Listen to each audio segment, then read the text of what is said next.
Hi, everyone. I hope everybody's doing awesome and fine and staying safe as well.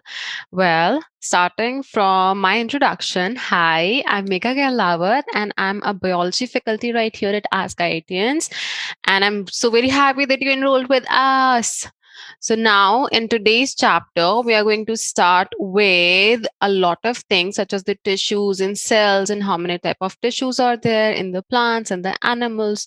So let me give you a basic introduction about this particular chapter, and then we'll go ahead with the today's lessons. Okay. So everybody knows what cell is, and the previous chapter in the ninth standard, it's all about the cell, right? Cell, the fundamental unit of life. So I think you're quite well aware about what is a cell, what are the organelles, what kind of different structures could be there in the cell, right?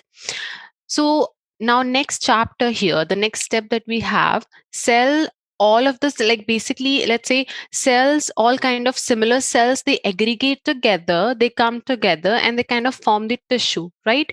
So cells which are performing the similar function, they come together and they form a tissue. The structure is called as the tissue. And this in this particular chapter, tissues, we are going to learn about the tissues which are present in the animals, which are present in the plants, okay? How these are functioning differently, where these are located, or how exactly are the organisms benefiting from them, or how they are helping in the functions, or what are the characteristics and features, okay? So, in this particular lesson for today, we have the plant tissues, meristematic tissues, and simple permanent tissues. Okay. So, starting with the very basic thing right here, we have the tissues that I already explained, and these are the topics which I told you about. Introduction done. Second thing, we have the structural organization of the tissues. Structural organization basically means how exactly these are situated and how these are arranged in a manner that everything is going smoothly and in a synchronized way, right? And as I told you, we will be covering the meristematic and the permanent tissues. You must have learned about these in the earlier grades, and if not, no issues. We'll be covering this here. Okay. So, very simple introduction. The cells of multicellular organisms, they grow and divide. We all know that, right? And that division, cell division,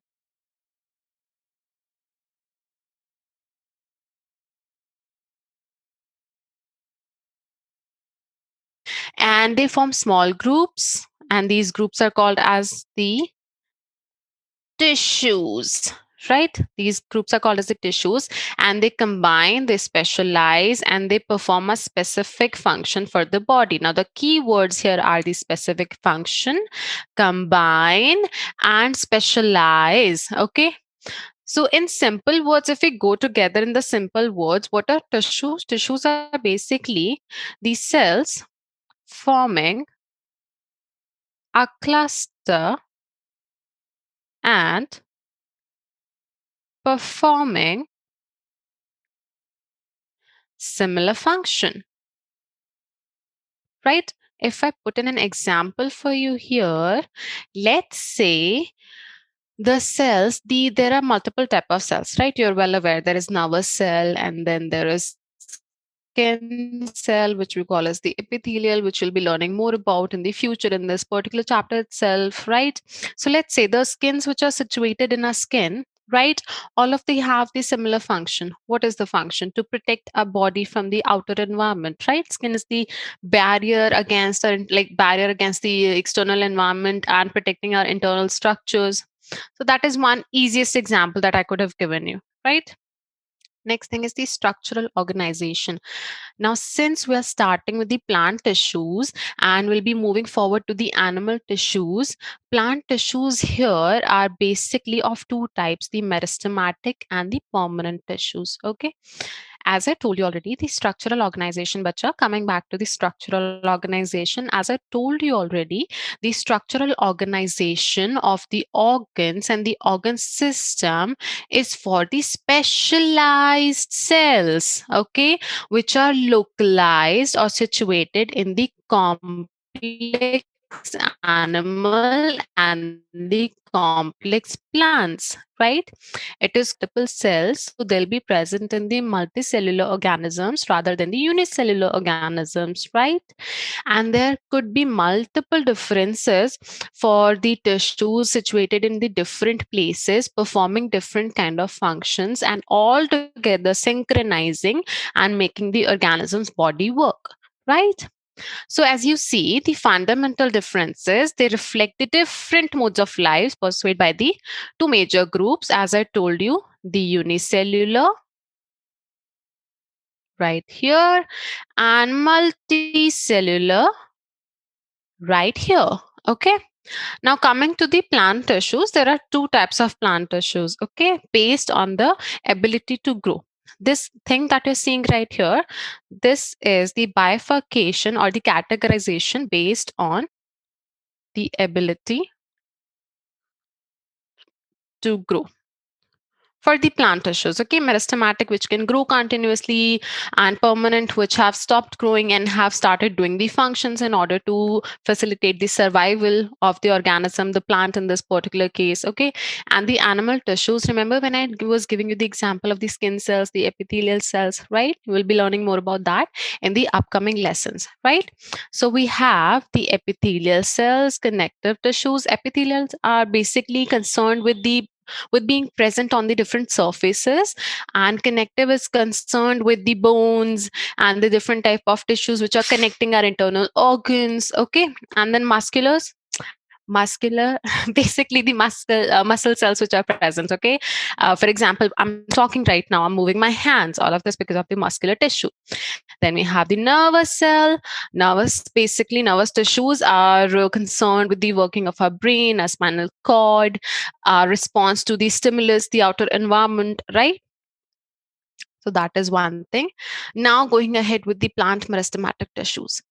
Plant meristematic tissues are concerned with the growth of the plant, increasing in the height and width of the plant, because they're regularly dividing. Okay. And we'll be doing the different kind of meristematic tissues as well. Okay. But first, moving with the just meristematic tissue. So it's basically a simple tissue comprising of a group of similar and immature cells which can divide and form new cells. Mark my keywords: simple and immature cells which are continuously dividing and forming new cells in order to increase the height and width of the plant. Okay. See, ability to divide, redivide, growth, and it happens only in the specific region, which we'll be talking about wherever these are present or however many types they are. Okay. So just to be, sure, and just to write it into the simple words, these are the simple tissues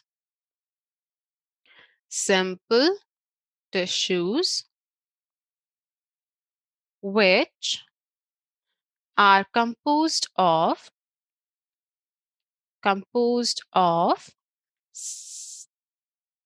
small immature cells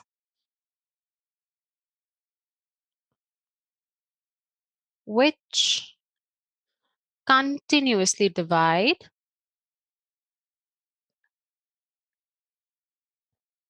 and are helping the plant grow. Easy enough? I guess this is easy enough. Okay. Right.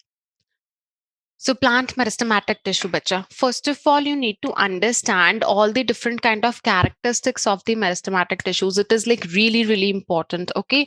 Let's say in order to get through a particular structure, you'll have to learn either the diagram of that particular structure, or you'll have to go through the features or the characteristics of that particular structure. Okay.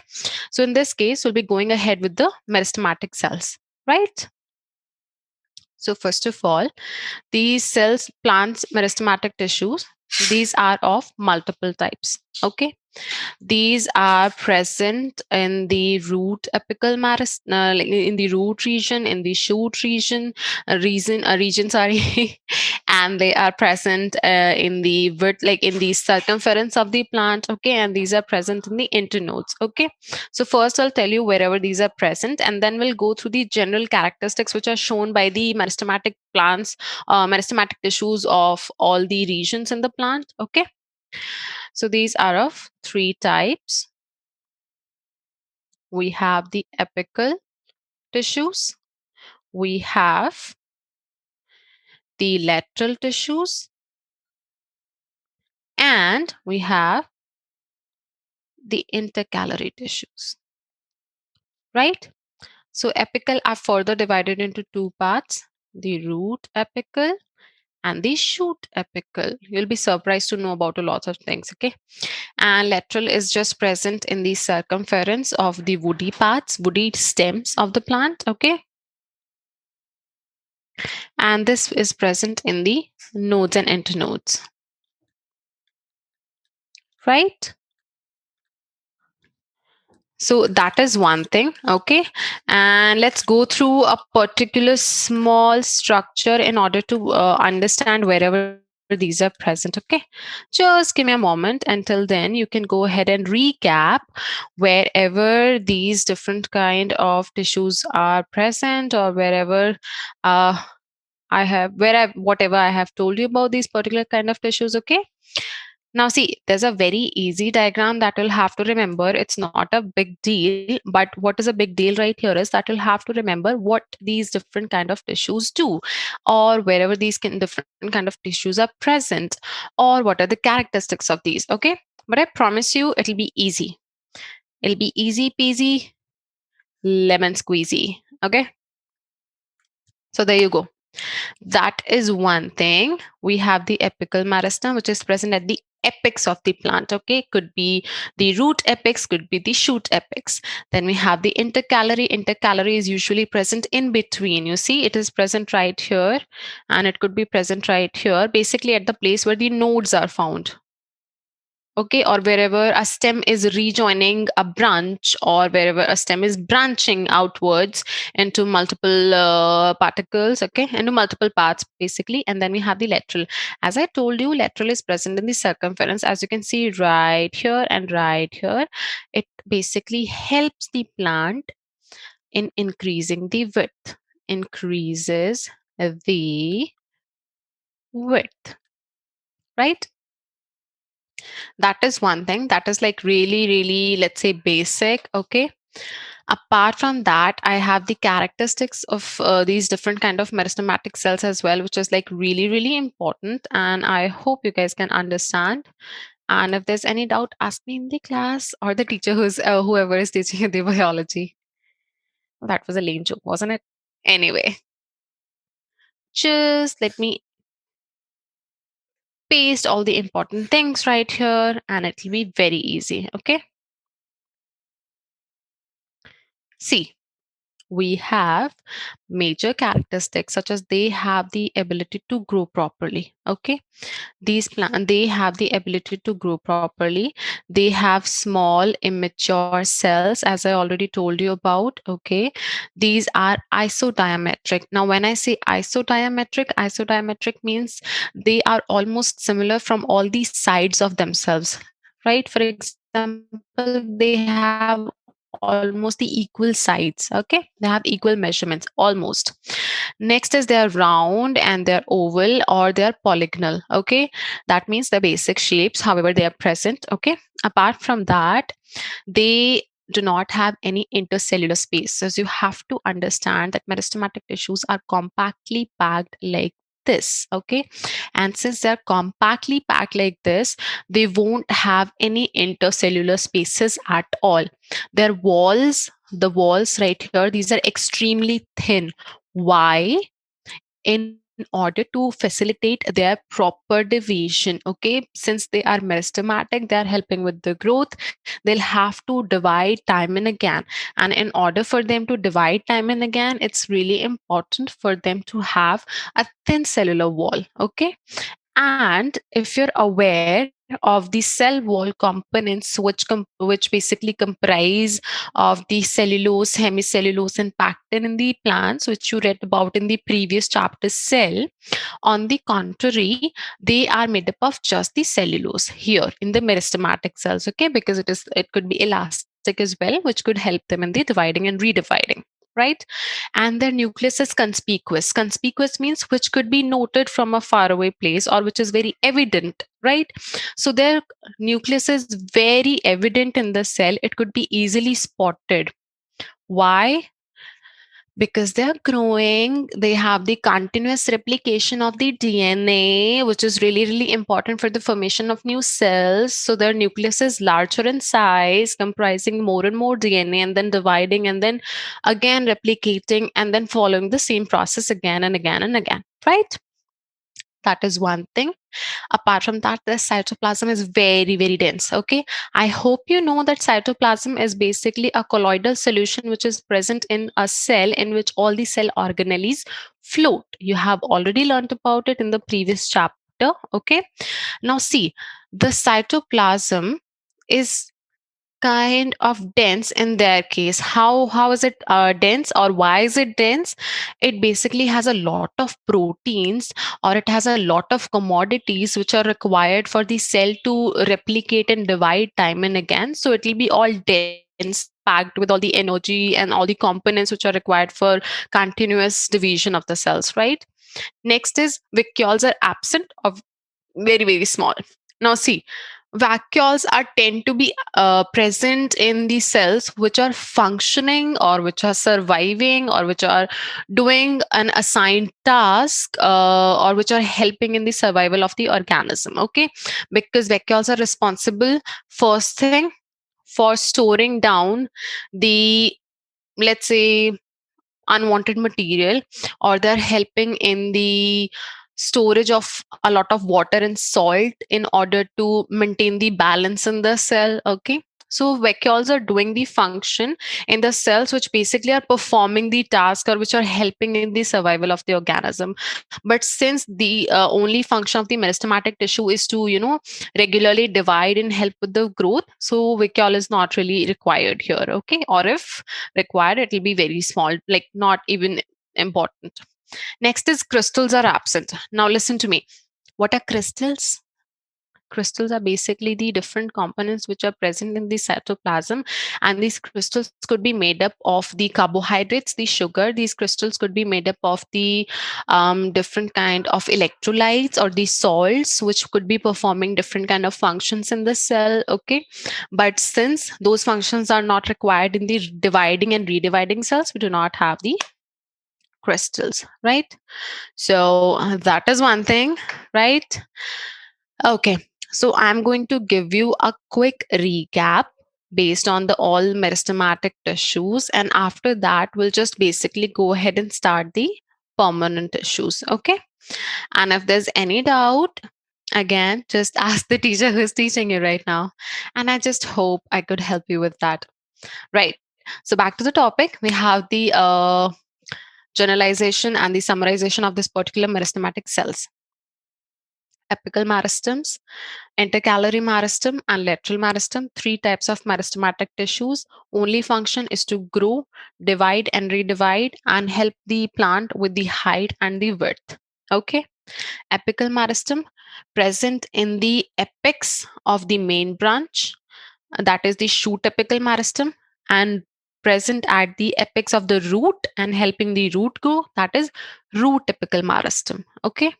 Then we have the intercalary, located in the plant in between the permanent tissues and helping the plant to form new cells or new organs such as leaves, flowers, fruits, new branches. Okay. And then we have the lateral meristem, which basically is present in one plane in the circumference and helps in increasing the width of the plant. Right? Let's see. These are the permanent tissues which are present right here, permanent tissues which are present right here, permanent tissues which are present right here. Intercalary present right in between of them, okay, helping in forming the new branches or fruits or flowers, etc., etc. Okay, so that is the basic recap of the meristematic tissues right here. All right. And there are multiple let's say there are multiple differences, there are multiple different kind of categorization of the meristematic tissues. The one which we did now is the most important one for your exams as well, for your olympiads as well, okay. And apart from this, we have the categorizations based on let's say how they were made or how they were allocated, right, according to the functions, that is, but that's not as important, okay. Just one little thing we're going to start right now is the permanent tissues. Okay. So before going to the permanent tissues, before jumping into it directly, let me just help you with what are permanent tissues. What are permanent tissues? Okay. Basically, the permanent tissues are the ones which are formed after the meristematic tissues lose their capability or lose their ability to divide. Okay, let's say there was a meristematic tissue present at the apex of the plant in the shoot. Okay, it divided and redivided for, let's say, like 10 times, 20 times at max, and then it was like, okay, I'm done, I do not have much energy, and all I want to do is right now just be in this place and start performing the functions, okay. So cells do not actually think like that, but that is the actual case which happens with the meristematic tissues. They kind of lose the proteins, they kind of lose the process of dividing and redividing. It's kind of in the process, it's very natural, right? So that happens, and after that the cell slowly transforms or differentiates itself into a permanent tissue. Okay, now we know how the permanent tissue is formed, or from where the permanent tissue comes. We are just concerned with what exactly is the permanent tissue. Permanent tissue is the cell which performs the assigned function or task for which it is structured. Okay. Also, function is very, very specific, right? That is one thing. That is what the permanent tissues are. Okay, you can go ahead with the key points here. Simple permanent or complex permanent tissues are formed when the meristematic cells lose their ability. Okay, just remember the words which I'm like putting really, really big emphasis on. And then simple permanent tissues, they are classified into this, and this. We'll be learning about this. Okay, don't worry about it. So before we dive into this, and then, oh my God, I have a quiz for you, just to see if you guys were actually learning or not, if you guys were actually paying attention or not. So before diving into this, let me give you a quick classification, small, really good classifications of what exactly the different kind of permanent tissues are. So the permanent tissues, they are of two types, could be simple and complex. See, my bad. Complex. Well, this is quite funny. Anyway, complex. Okay, so the major key difference that you need to learn about the simple and the complex, which is going to go and take you a long way, because if you choose biology in the 11th and 12th standard, this particular chapter is going to be in let's say a big um, like it's going to be a big part in the syllabus, and this basically is going to be the biggest chapter which will be studying the 11th standard, like one of the biggest chapters. Okay, right. So going with the key difference right here is that simple permanent tissue and complex permanent tissues, they are performing just as what the permanent tissues are, but simple are made up of only one type of tissue, made up of only one type of tissue, and complex right here, they are made up of multiple types of tissues, made up of multiple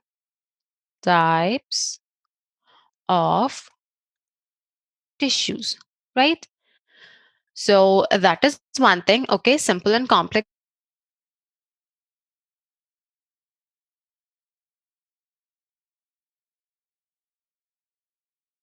This is a quick and efficient description of this particular topic. Next thing is simple permanent tissues. They are classified into the parenchyma, collenchyma, and sclerenchyma. Okay, and complex are divided into the xylem and phloem.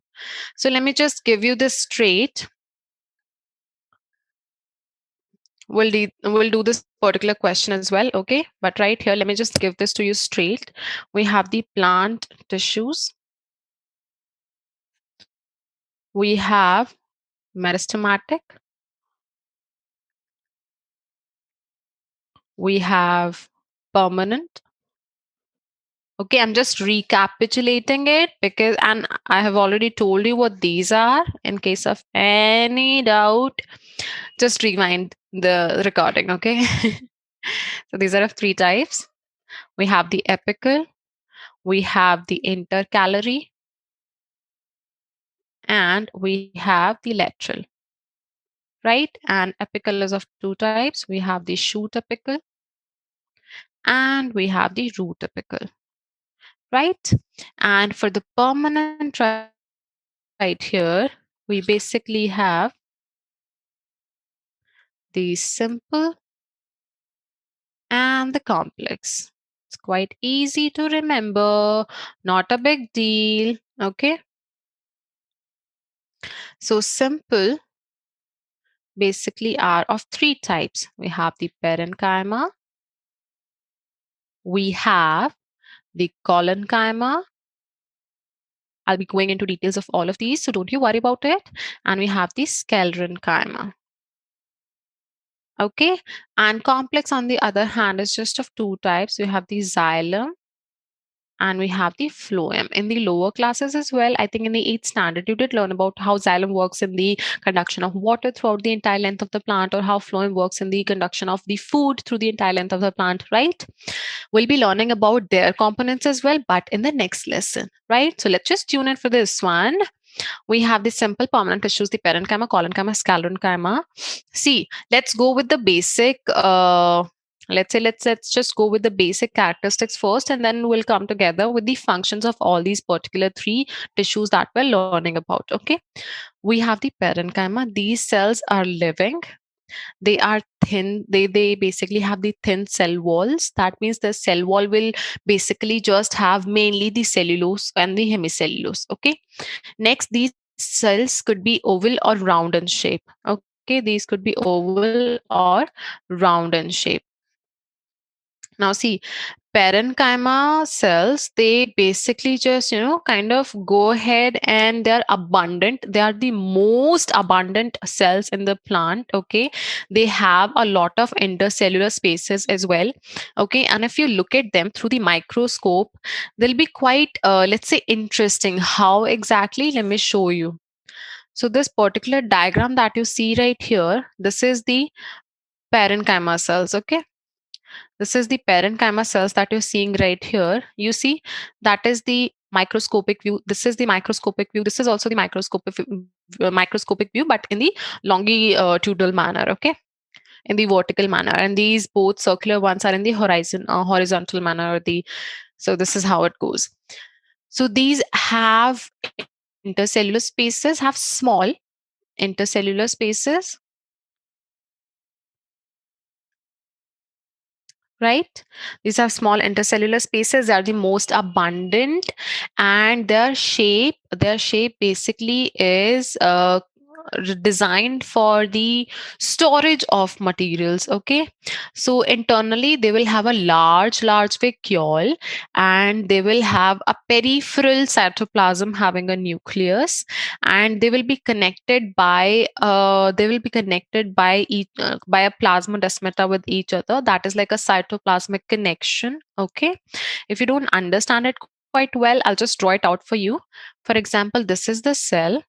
Okay, and this is another cell, and this is another cell, and this is another cell, and this is another cell. Okay, now I have drawn everything right here except this particular part, which is not close but is joined with each other. So the one which is seeing right here, this is the connection which is called as the plasmodesmata, and from this particular channel all the cells are connected to each other, so they can communicate and they can function effectively and in a synchronized manner. Okay, so that is one thing.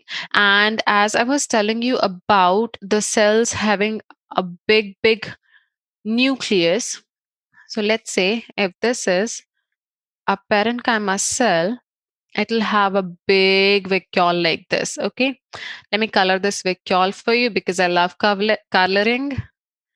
There we go. Okay. Anyway, so this particular part, this outer part you see right here, this is the cytoplasm, and the internal part you see right here, this is the vacuole.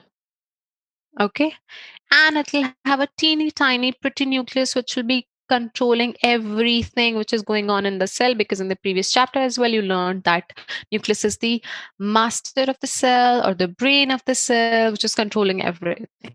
Okay, so that is one thing about the parenchyma. Now another thing is their functions. Their functions are very important and crucial for the plant to survive, as these are the cells which are present in the abundance. Okay, so let me get you straight with the functions right here. These are the functions of parenchyma. Important thing about the parenchyma, bacha, storage of food. Large vacuole, storage of food. Okay, providing the turgidity to the softer parts. Now remember these things. I did already tell you at least twice or thrice that these cells basically are present in the abundance in a particular structure of a plant. Okay, and by abundance I means they basically cover the entire structure of the cell, or they basically of the plant, and they basically are present in at least the 60 to 65% of population or percentage in the entire cell thingy. Okay, entire plant structure. And they have a large vacuole which is responsible for storing a lot of things including water. So imagine this thing. Let's say you have a balloon. Okay, and imagine the balloon in as a vacuole. Okay, now if you fill water in that particular balloon, that balloon will fill up and it'll have a round shape. Okay, and that round shape will let's say maintain that round shape is maintained because of the water inside that particular balloon, right? So imagine this balloon being inserted in a particular cell. That cell will also attain the shape, right? That cell will also become fat and turgid means it will also become, well good with the shape, or it will also attain the proper shape, right? Because of the water filled in the balloon, which we are imagining as the vacuole, right? So softer part means the leaves, the smaller flowers which are present. Okay, all of them, they have the parenchyma cells. All their parenchyma cells will have a lot of water filled in their vacuole, which will help in maintaining their particular shape, right? Next is the checking the loss of water in the form of epidermis. See, if we are talking about a cell, or if we're talking about, let's say, a structure which is present in the plant, let's say leaf. So leaf is present like this. It will have a cell layer like this. You have learned about the structure of leaf in the fourth standard, okay, in the sixth standard. So you should remember this particular structure. If not, I'm just drawing it out for you. Okay, so this is the epidermis, which is the outer layer, and this is the palisade, parenchyma. Okay, and it will have round structures in the form of the chains, which are called as the spongy parenchyma. Okay, so epidermis basically helps in the checking the loss of the water, because epidermis will have the stomata. Okay, stomata is the pore which is responsible for the exchange of gases in the plant, and it is also responsible for the transpiration. Now, what is transpiration? Transpiration is the loss of excess water in the form of the water vapors, right? So that is one thing. This is how it helps in checking the water loss in the epidermis. Apart from that, we have the formation of water absorbing epiblema in the root. Okay, just know that another name for epidermis is epiblema, but in the root. If it is present in the shoot, it will be called as epidermis. If it is present in the root, it will be called as the epiblema. And since it is present on the outer side, it quite as well will help in the absorption of the water, because it will be in the direct contact with the water present in between the soil particles. Right? Cool. Next thing is the photosynthesis. Since this is the leaf structure that I have drawn for you people, all these cells will have a lot of chlorophyll into them, a lot of chloroplast into them. Chloroplast is the cell organelle which will have the chlorophyll, because it is also called as the kitchen of the cell, and it will help in the formation of the food with the help of the sunlight and water, right? And secretion. Secretion, let's say, secretion here is associated with the fact that if you go ahead in your garden, and if you, let's say, break leaf of a few plants which are kind of, let's say, small and thick, you'll observe the milk of the plant coming out, right? So that is the kind of secretion which is done by the parenchyma tissues. Okay, and it also basically is concerned with the protection of the plant. Okay, now, the next one that we have is the collenchyma. Collenchyma cells are also the living cells, right? And they are elongated as in they'll have the long structures, and the corners of the cell walls are thickened. Okay. By the way I said thickened, I'll show you the structure.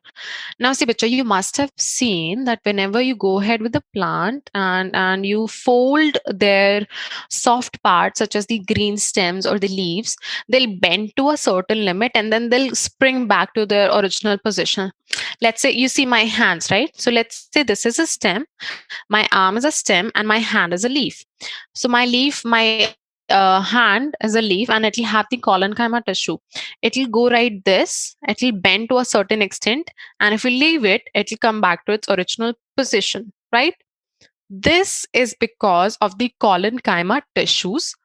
These collenchyma tissues are also called as the mechanical cells of the plant, okay, because they are helping in the proper structure maintenance of the plant. Okay, now see, this is the collenchyma right here, which you see. This collenchyma, you see, will have irregular thickenings. You see, thickening is present right here, right here, right here.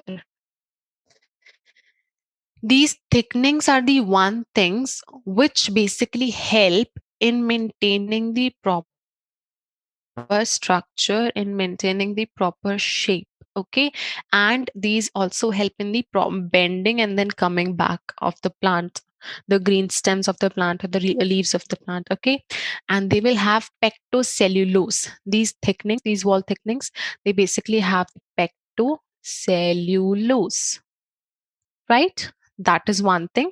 Apart from that, these collenchyma cells, they basically are elongated, and they basically help the plant in maintaining their structure. They have a large central vacuole, just like the parenchymatous cells, and they will have the uneven thickening in the cell walls, which I just showed you, which has the pectocellulose in it, and they are found in the green parts of the plant, in the leaves, stems. Okay, So that is one thing. That is one major thing. Next thing is their function.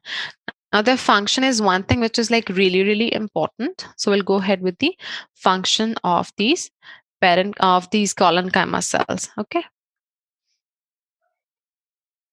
So going ahead with the functions of these collenchyma cells.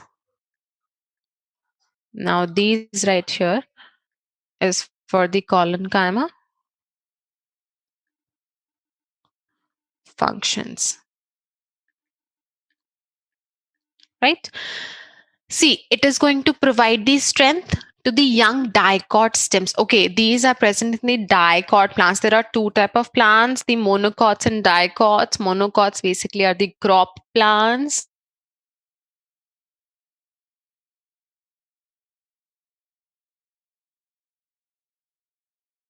Trees, example mango or gram, etc., and they have two cotyledons in their seeds, okay, and then leaves, okay, and then petioles. See, another thing is about the collenchyma. Collenchyma provides the mechanical strength. That is why it is also called as the mechanical tissue. Remember the example of my hand is a stem, and then my arm is a stem and hand is a leaf. That is the flexibility, and it allows the bending. For example, cucurbita stems, and then it basically helps in preventing the tearing of leaves, right? And it allows the growth and elongation of the organs because it is providing the mechanical strength. The organs are able to hold themselves up, and then they're able to grow properly, and it also stores food, and it also is living, right? Now let's get back to the last kind of cell of on our hand today. That is the sclerenchyma. Sclerenchyma are dead cells. All right. Now the major question is, if they're dead cells, how are they made? If something's dead, how it's supposed to be born in the first place? This doesn't add up. This doesn't make sense, right? Right? I'll tell you. See, these calorencymatous cells, they basically are the parenchyma or the collenchyma cells being dead. After they are dead, they are turned into the sclerenchyma. How? Because of the lignification of their cell walls. Now, what is a lignification? Just like the cellulose, hemicellulose, and pectin, there is another component which is called as the lignin, which is present in the stems or the brown parts of the tree. Okay, basically the bark of the tree.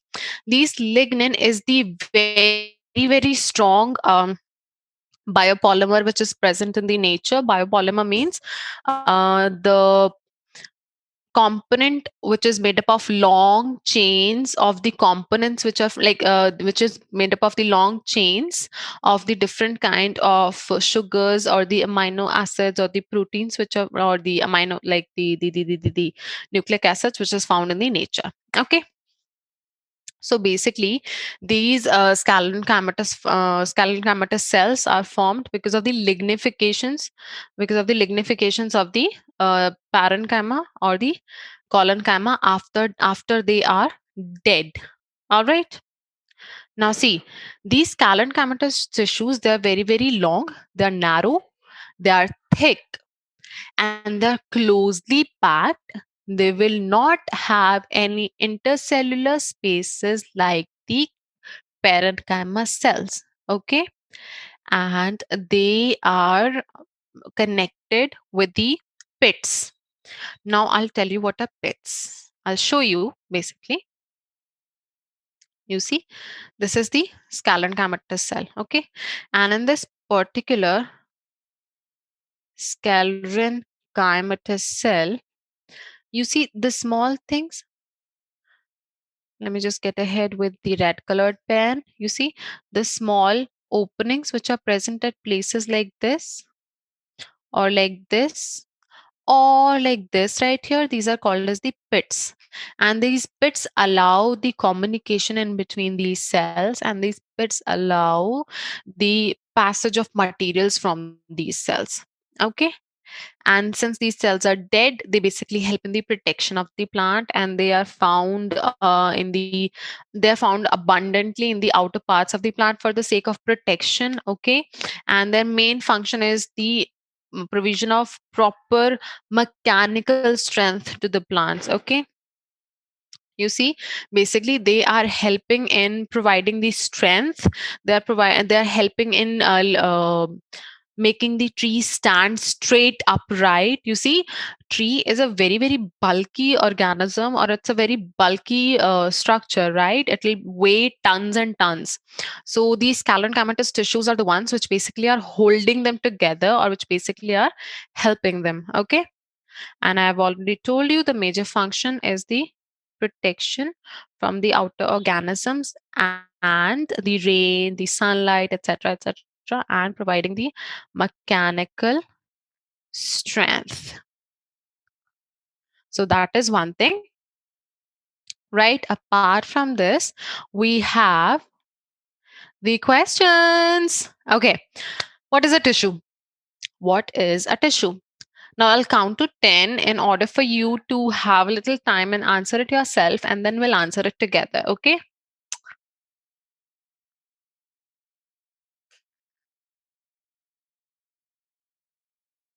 See, so I hope you've answered this question by now. Tissues is basically cells aggregated together and performing similar, oh my bad, similar functions, right? Coming to the actual solution, group of cells that are similar in structure work together to do a peculiar function or a particular functions that they're assigned. Now the next question is, name the type of simple tissues. Simple tissues of what? Plant. Now we have just did that. We have the parenchyma, we have the collenchyma, and we have the sclerenchyma. And oops, what is this erenchyma?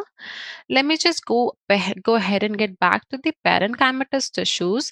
As I told you, these parenchymatous tissues are basically in abundance. They could be present in 60 to 65% of the pollution, like population of the plant cells. They could be further divided into multiple parts, which are called as the erenchyma and the Chlorenchyma. Never get confused between the Chlorenchyma and Collenchyma, although they sound a bit similar, but never get confused. Okay, try and be very diligent about this fact. Apart from this, Erenchyma right here is present in the water plants.